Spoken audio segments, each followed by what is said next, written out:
नमस्कार दोस्तों, स्वागत है आप सभी का एक बार फिर से। जी हां दोस्तों, पूरे दिन की कई महत्वपूर्ण और बड़ी खबरें निकलकर सामने आ रही है। जानेंगे सभी खबरों को विस्तार से।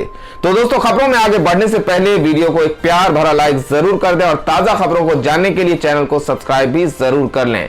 तो देखते हैं पहली बड़ी खबर क्या निकल कर आ रही है।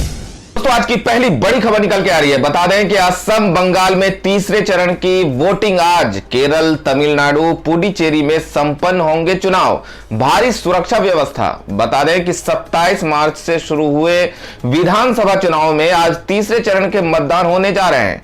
पश्चिम बंगाल और असम के चुनाव में तीसरे चरण की वोटिंग की जाएगी। इसके अलावा तमिलनाडु, केरल और पुडुचेरी में भी मंगलवार वोटिंग होगी। इन तीन राज्यों केंद्र शासित प्रदेश में एक चरण में सभी सीटों पर मतदान की प्रक्रिया संपन्न करा ली जाएगी। वहीं असम में आज तीसरे और आखिरी चरण की वोटिंग होगी। इसके बाद सिर्फ पश्चिम बंगाल ही ऐसा राज्य है जहां पर आज के बाद 5 चरणों की वोटिंग और होगी। बंगाल में अभी 10, 17, 22 और 29 अप्रैल को भी वोटिंग की जाएगी। इन पांचों राज्यों के नतीजे एक साथ 2 मई को जारी होंगे। दोस्तों, अगली बड़ी खबर महाराष्ट्र से आ रही है, जिसमें बता दें कि महाराष्ट्र में आज रात 8 बजे से लग गया रात्रि कर्फ्यू। जरूरी सुविधाओं की दुकानें खोली जा सकेंगी। बता दें कि महाराष्ट्र में कोरोना वायरस के बढ़ते संक्रमण को देखते हुए राज्य सरकार ने अब रात्रि कर्फ्यू लगाया है। सरकार के आदेशानुसार यह कर्फ्यू आज रात 8 बजे से शुरू होकर सुबह 7 बजे तक रहेगा। ऐसे में जरूरी सेवाओं को छोड़कर बाकी सभी शॉप्स, मॉल, सिनेमाघर और मनोरंजन के साधन बंद रहेंगे। महाराष्ट्र में कर्फ्यू या लॉकडाउन लगे या नहीं, इसे लेकर बीते रविवार को महाराष्ट्र के मुख्यमंत्री उद्धव ठाकरे की अगुवाई में कैबिनेट की बैठक हुई थी। जहां यह फैसला लिया गया कि रात्रि कर्फ्यू लगाया जाएगा।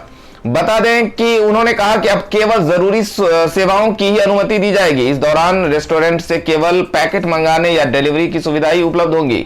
लोगों को होटल में बैठकर खाने की अनुमति नहीं होगी। Park, beach, gateway of India और दूसरे खुले स्थानों पर शनिवार और रविवार के दिन घूमने पर भी प्रतिबंध रहेगा। वही एनसीपी नेता नवाब मलिक ने कहा कि आज से रात्रि कर्फ्यू लग रहा है। इसकी वजह से राज्य में मॉल, सिनेमाघर और मनोरंजन के साधन बंद रहेंगे। आवश्यक सेवाओं की दुकानें छोड़कर सभी दुकानें बंद रहेगी। सभी धार्मिक, सामाजिक और राजनीतिक कार्यक्रमों पर भी प्रतिबंध रहेगा। गौरतलब है कि महाराष्ट्र में कोरोना महामारी का कहर सबसे ज्यादा देखने को मिल रहा है। अकेले इसी राज्य में देश के 61% सक्रिय कोरोना मरीज हैं। तो अगली बड़ी खबर में बता रहे हैं कि अरविंद केजरीवाल की पीएम मोदी को चिट्ठी। कोरोना वैक्सीन लेने के लिए खत्म की जाए उम्र की सीमा। बता दें कि दिल्ली के मुख्यमंत्री अरविंद केजरीवाल ने प्रधानमंत्री नरेंद्र मोदी को चिट्ठी लिखी है। केजरीवाल ने अपनी चिट्ठी में प्रधानमंत्री से गुजारिश की है कि टीकाकरण केंद्र खोलने की शर्तों में छूट दी जाए ताकि ज्यादा सेंटर खोला जा सके। साथ ही वैक्सीन लेने के लिए 45 साल से ज्यादा उम्र होने की जो बाध्यता है उसे खत्म कर दिया जाए, जिससे हर उम्र के लोगों को टीका लगाया जा सके।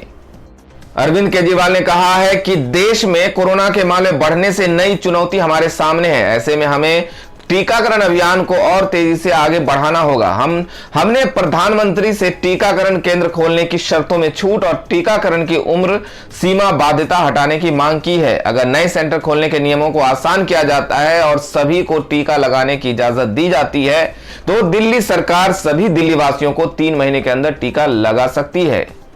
देश में कोरोना वैक्सीन का तीसरा चरण 1 अप्रैल से शुरू हुआ है, जिसमें 45 साल और उससे ज्यादा उम्र के लोगों को वैक्सीन दी जा रही है। मार्च के बाद जिस तरह से कोरोना के मामले बढ़ रहे हैं, उसके बाद यह मांग लगातार उठ रही है कि सभी उम्र के लोगों को जल्दी से जल्दी कोरोना वैक्सीन दी जाए। राजस्थान के मुख्यमंत्री अशोक गहलोत ने कहा है कि कोरोना को रोकने के लिए केंद्र सरकार आयु सीमा हटाकर सभी के वैक्सीनेशन की अनुमति दे। अगली बड़ी खबर बंगाल से आ रही है, जिसमें बता दें कि ममता बनर्जी की ललकार। आज एक पैर पर बंगाल जीतूंगी, कल दोनों पैर पर दिल्ली। बता दें कि पश्चिम बंगाल में 2 चरणों के चुनाव के बाद मंगलवार को तीसरे चरण के तहत वोट डाले जाएंगे। अभी तक कुल 60 सीटों पर हो चुके मतदान के बाद तीसरे चरण में 31 विधानसभा सीटों पर चुनाव होगा। दूसरे चुनाव में नंदीग्राम सहित कई इलाकों में हुई हिंसा की घटनाओं को देखते हुए चुनाव आयोग ने बाकी बचे चरणों को लेकर सुरक्षा के काफी पुख्ता इंतजाम किए हैं। इस बीच मतदान से एक दिन पहले टीएमसी प्रमुख और पश्चिम बंगाल की मुख्यमंत्री ममता बनर्जी ने भारतीय जनता पार्टी पर तीखा हमला बोला है। हुगली के देवबंदपुर में आयोजित एक रैली में ममता बनर्जी ने कहा कि भाजपा वालों, क्या आप पश्चिम बंगाल में चुनाव लड़ने के लिए स्थानीय उम्मीदवार नहीं खोज सकते? उनके पास अपना कोई स्थानीय उम्मीदवार ही नहीं है। उन्होंने चुनाव लड़ने के लिए या तो टीएमसी से लोग उधार लिए हैं या फिर सीपीएम से। वो लोग पानी की तरफ पैसा बहा रहे हैं। जो लोग ठीक से सोनार बांग्ला नहीं बोल सकते वो बंगाल पर शासन क्या करेंगे? मैं आज एक पैर पर बंगाल जीतूंगी और कल दोनों पैर पर दिल्ली में जीत हासिल करूंगी। पश्चिम बंगाल में लंबे चुनाव को लेकर भी ममता बनर्जी ने भाजपा पर निशाना साधा। ममता बनर्जी ने कहा कि चुनाव को 8 चरणों में बांटने की क्या जरूरत थी। भाजपा मंडल के कहने पर चुनाव को लंबा खींचा गया है। कोरोना वायरस के मौजूदा हालात को देखते हुए क्या चुनाव आयोग को बंगाल में थोड़े समय में चुनाव नहीं कराना चाहिए था? आपको बता दें कि पश्चिम बंगाल में 2 चरण के चुनाव होने के बाद अब 6 चरणों का चुनाव बचा है। इनमें तीसरे चरण के तहत 6 अप्रैल, चौथे चरण के तहत 10 अप्रैल, 5वें चरण के तहत 17 अप्रैल और 6वें चरण के तहत 22 अप्रैल, 7वें चरण के तहत 26 अप्रैल और 8वें चरण के तहत 29 अप्रैल को वोट डाले जाएंगे। खबरों में आगे बढ़ने से पहले जान लेते हैं आज के माइंड क्विज के सवाल को। आज का सवाल है, आपको बताना है कि तमिलनाडु के मुख्यमंत्री का क्या नाम है। सही जवाब देकर आप जीत सकते हैं एक शानदार उपहार। तो बढ़ते हैं अगली बड़ी खबर की ओर। दोस्तों, अगली बड़ी खबर में सोनिया गांधी का एक बड़ा बयान सामने आया है, जिसमें बता दें कि उन्होंने कहा कि केरल के लोग विभाजनकारी ताकतों को हराएं और अधिनायकवादी नेताओं को खारिज करें। बता दें कि कांग्रेस अध्यक्ष सोनिया गांधी ने सोमवार को केरल के लोगों से राज्य विधानसभा चुनाव में उनकी पार्टी की अगुवाई वाले संयुक्त लोकतांत्रिक मोर्चा यूडीएफ को पक्ष में वोट करने की अपील की और साथ ही आह्वान किया कि वो समाज को बांट रही ताकतों को पराजित करे और अधिनायकवादी नेताओं को खारिज करे। केरल में सभी 140 विधानसभा सीटों के लिए मंगलवार को मतदान होगा। मुख्य मुकाबला और यूडीएफ और सत्तारूढ़ एलडीएफ के बीच माना जा रहा है। सोनिया ने एक बयान में कहा कि मुझे विश्वास है कि 6 अप्रैल को आप लोग उन ताकतों को खारिज करेंगे जो हमारे समाज का ध्रुवीकरण करने और बांटने के अलावा कुछ नहीं जानती।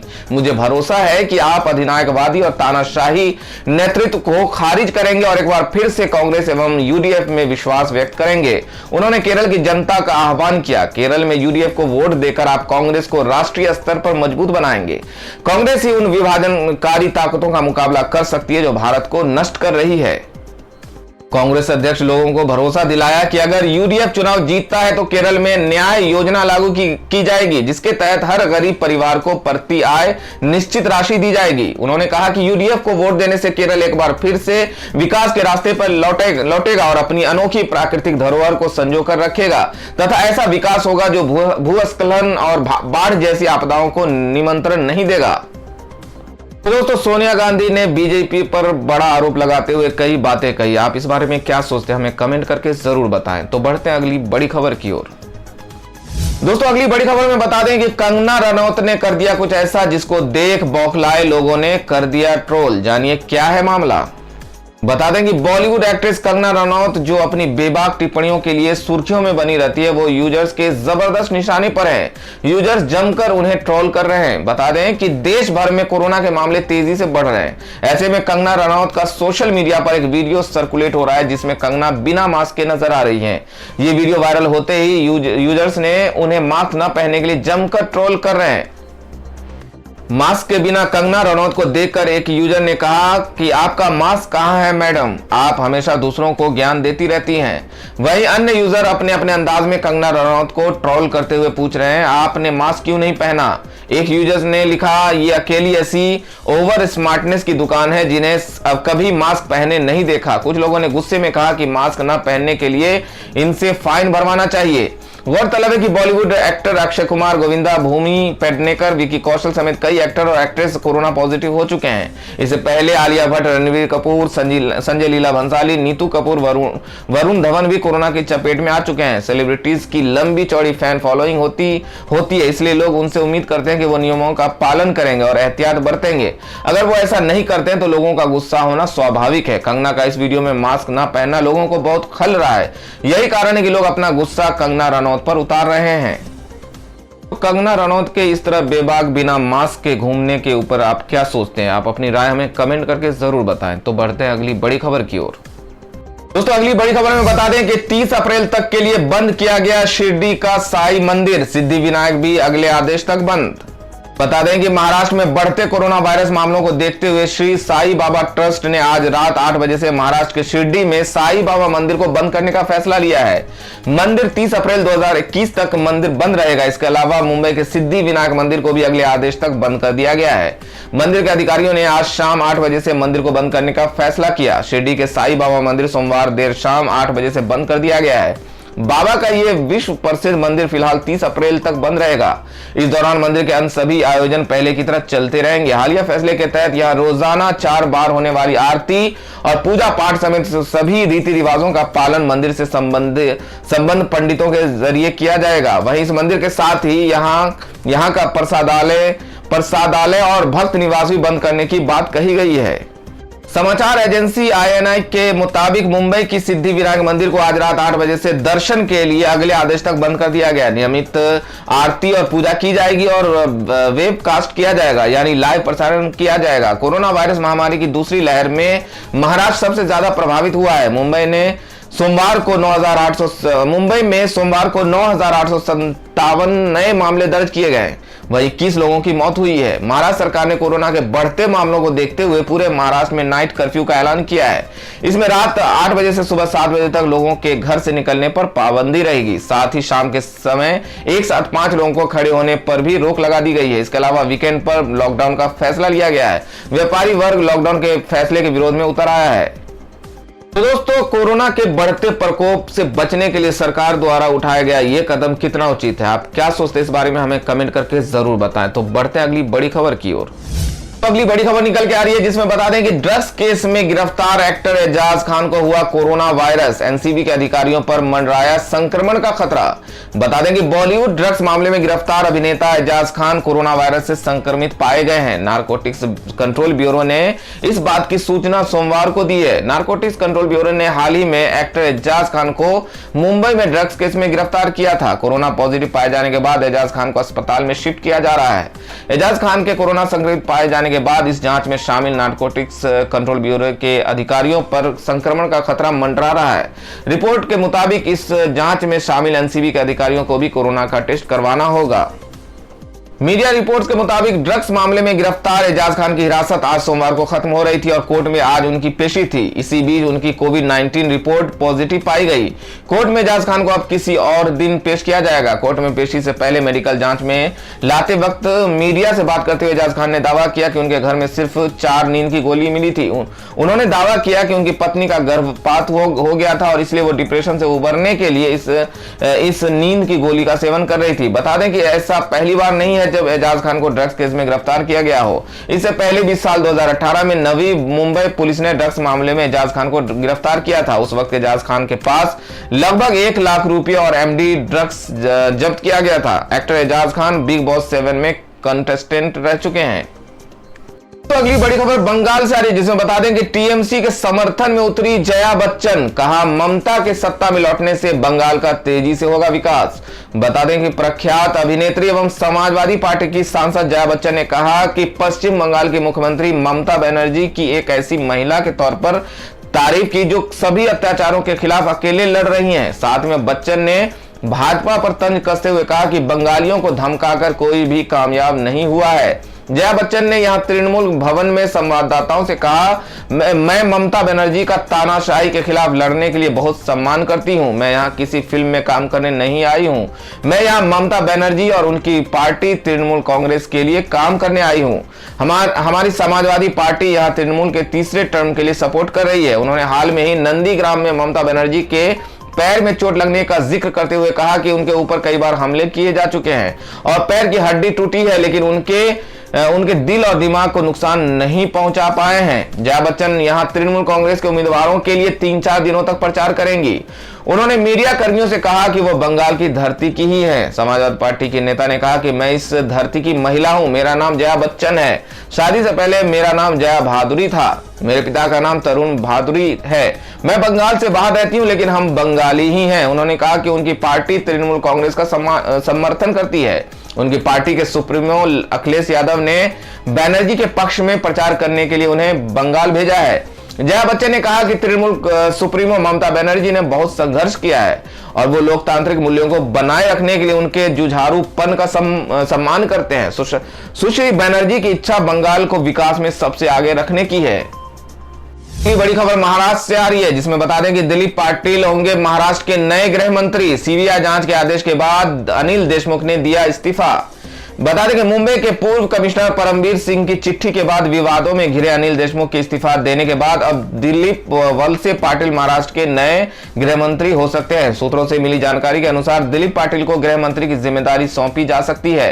राज्य विधानसभा के 6 बार सदस्य रह चुके दिलीप वलसे पाटिल वर्तमान में मुख्यमंत्री उद्धव ठाकरे की कैबिनेट में आबकारी एवं श्रम विभाग के मंत्री का पद संभाल रहे हैं। देशमुख के 100 करोड़ रुपए की वसूली मामले पर मुंबई हाईकोर्ट के आदेश के बाद अनिल देशमुख ने महाराष्ट्र के गृह मंत्री पद से अपना इस्तीफा सीएम उद्धव को सौंप दिया है। इससे पहले मुंबई हाईकोर्ट ने मुंबई के पूर्व पुलिस प्रमुख परमवीर सिंह द्वारा लगाए गए भ्रष्टाचार और कदाचार के आरोपों पर सीबीआई को 15 दिन के अंदर प्रारंभिक जांच पूरी करने का निर्देश दिया है। महाराष्ट्र के सीएम को दिए अपने इस्तीफे में अनिल देशमुख ने कहा कि पार्टी हाईकोर्ट के आदेश के बाद उनका पद पर बना रहना नैतिक रूप से ठीक नहीं होगा। जबकि एनसीपी नेता और राज्य सरकार में मंत्री नवाब मलिक ने कहा कि हाईकोर्ट के आदेश के बाद गृह मंत्री अनिल देशमुख ने शरद पवार और अन्य पार्टी नेताओं से मुलाकात की। उन्होंने कहा कि वे इस पद पर और आगे नहीं बने रहना चाहते। पार्टी ने सीएम से अनुरोध किया कि वे अनिल देशमुख का इस्तीफा स्वीकार कर ले। बता दें कि एंटीलिया केस और सचिन वाजे मामले में सरकार की अपेक्षा के अनुरूप नहीं निपटने के बाद परमवीर सिंह को 17 मार्च मुंबई पुलिस का कमिश्नर पद से हटा दिया गया। पद से हटाए जाने के बाद परमवीर सिंह ने 20 मार्च को राज्यपाल भगत सिंह कोश्यारी और मुख्यमंत्री उद्धव ठाकरे को चिट्ठी लिखी थी। इस चिट्ठी में उन्होंने कहा था कि महाराष्ट्र के गृह मंत्री अनिल देशमुख ने पुलिस अधिकारी सचिन वाजे को बार और रेस्तरां से 100 करोड़ रुपए जुटाने को कहा था। उद्योगपति मुकेश अंबानी के आवास एंटीलिया के पास 25 फरवरी को एक संदिग्ध कार मिली थी। इसमें जिलेटिन की 20 छड़ें बरामद हुई थी। मामले की जांच शुरुआत में मुंबई पुलिस कर रही थी। इस मामले की जांच एनआईए कर रही है। 13 मार्च को सचिन वाजे को एनआईए ने गिरफ्तार किया था। बड़ी खबर बंगाल से आ रही है, जिसमें बता दें कि दीदी ओ दीदी को लेकर टीएमसी का पीएम मोदी पर निशाना। कहा महिला का मजाक बनाना हमारी सभ्यता के खिलाफ। बता दें कि पश्चिम बंगाल में एक चुनावी रैली में प्रधानमंत्री मोदी ने ममता बनर्जी पर दीदी ओ दीदी कहकर तंज कसा था। पीएम मोदी के इस बयान को लेकर टीएमसी सांसद महुआ मोइत्रा ने प्रधानमंत्री पर निशाना साधा है। ममता सरकार में पंचायती राज मंत्री सुब्रत मुखर्जी ने कहा कि मोदी जिस तरह महिलाओं को लेकर तंज कसते हैं वो हमारी सभ्यता के खिलाफ है। सांसद महुआ मित्रा ने कहा कि बंगाल में कुछ लोग होते हैं जिन्हें रॉकेर छेले कहा जाता है, जिसका अर्थ होता है वे लड़के जो सड़क किनारे बैठकर आती जाती हर महिला को दीदी ए दीदी कहकर पुकारते हैं। प्रधानमंत्री भी वही कर रहे हैं। उन्होंने कहा कि प्रधानमंत्री मोदी लाखों लोगों के बीच दीदी पर निशाना साधते हैं। वो दीदी और दीदी कहकर ममता को पुकारते हैं। ये यहाँ तक सही है। क्या वो अपनी माँ के लिए ऐसा बोलेंगे, अपनी बहन के लिए बोलेंगे, अपनी प्रत्यक्त पत्नी के लिए बोलेंगे? एक प्रधानमंत्री एक राज्य की सीएम के लिए इस तरह का भाषा इस्तेमाल करे, ये शोभा नहीं देता। पंचायती राज मंत्री सुब्रत मुखर्जी ने पीएम मोदी जिस तरह महिलाओं को लेकर तंज कसते हैं वो हमारी सभ्यता के खिलाफ है। हमारे यहाँ एक मर्यादा है, लेकिन पीएम मोदी वो तोड़कर महिला के खिलाफ फप्ती कस रहे हैं। दूसरे चरण के मतदान से ठीक एक दिन पहले ममता बनर्जी ने विपक्षी नेताओं को चिट्ठी लिखी थी। इस चिट्ठी का मजाक उड़ाते हुए पीएम मोदी ने कहा था कि दीदी आपके एक्शन दिखा रहे हैं कि आप नंदीग्राम से हार रही हैं, कि आपने हार मान ली है। दीदी ओ दीदी अफवाह चल रही है कि आप किसी और सीट से पर्चा भरने वाली हैं। क्या ये सच है? पीएम के इस बयान पर महुआ मोइत्रा ने एक ट्वीट कर कहा था कि हाँ, ममता बनर्जी दूसरी सीट से भी पर्चा भरेंगी और वो सीट होगी वाराणसी। तो जाइए प्रधानमंत्री जी, अपने अस्त्र शस्त्र तैयार कर लीजिए। तो दोस्तों, बंगाल में इस बार कौन सी पार्टी सरकार बना रही है? आपको क्या लगता है? आप क्या सोचते हैं इस बारे में? हमें कमेंट करके जरूर बताएं। तो बढ़ते हैं अगली बड़ी खबर की ओर। तो अगली खबर में जान लेते हैं आज के मौसम समाचार को। बता दें कि देश के कई राज्यों में आंधी पानी की आशंका। हिमाचल में येलो अलर्ट, दिल्ली का चढ़ेगा पारा। बता दें कि भारतीय मौसम विभाग ने अपने ताजा अपडेट में कहा है कि देश में फिर से आंधी पानी का दौर शुरू हो सकता है, क्योंकि इस वक्त भारत में पश्चिमी विक्षोभ सक्रिय है, जिसके कारण हिमाचल, कश्मीर और उत्तराखंड में बारिश की आशंका है, जिसके कारण आईएमडी ने 8 अप्रैल तक हिमाचल प्रदेश में येलो अलर्ट जारी किया है। विभाग ने कहा है कि चंबा, कांगड़ा, कुल्लू, मंडी और शिमला में मौसम काफी खराब हो सकता है। यहां ओलावृष्टि की संभावना है। विभाग ने कहा कि केवल हिमाचल ही नहीं बल्कि कश्मीर और उत्तराखंड में भी भारी बारिश की आशंका बनी हुई है। तो दोस्तों ये थी अब तक की सभी बड़ी खबरों की अपडेट्स। टुडे ब्रेकिंग न्यूज और लेटेस्ट खबरों को देखने के लिए हमारे चैनल को सब्सक्राइब जरूर कर लें, वीडियो लाइक और शेयर जरूर कर दें अपने दोस्तों और रिलेटिव्स के साथ। तो दोस्तों आपसे फिर मिलेंगे काम की खबरों और सरकारी योजनाओं की एक और नई वीडियो के साथ। तब तक के लिए धन्यवाद दोस्तों।